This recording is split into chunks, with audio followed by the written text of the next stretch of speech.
ঠিক আছে।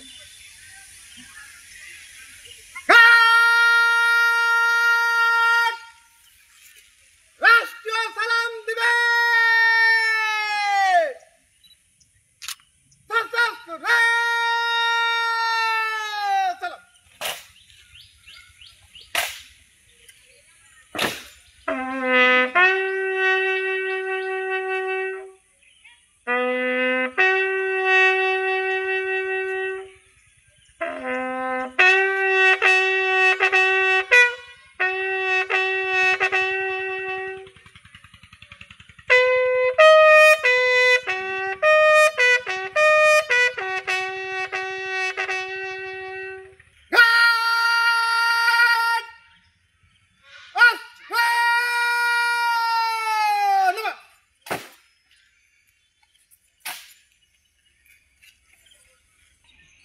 ربنا آتنا في الدنيا حسنة وفي الآخرة حسنة وقنا عذاب النار رب كريم আল্লাহ তাআলা আমাদের মহান মুক্তিযুদ্ধে 1971 সালের স্বাধীনতা যুদ্ধে আমাদের বাহিনীর আমাদের সহযোদ্ধা বীর শ্রেষ্ঠ নূর মোহাম্মদ শেখ এই বাহিনীর অবপর থেকে দৌড়ে জীবন দিয়েছেন। মাওলানা তার কবরটাকে তুমি জান্নাতুল ফেরদাউসের বাগিচা করে দাও।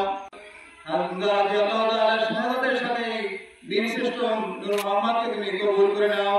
সুবহানা রাব্বিকা রাব্বিল ইজ্জাতি আম্মা ইয়াসিফুন ওয়া সালামুন আলাল মুরসালিন ওয়া জানা আখিরা কালামিনা ইনদাল মাউত লা ইলাহা ইল্লাল্লাহু মুহাম্মাদুর রাসূলুল্লাহ।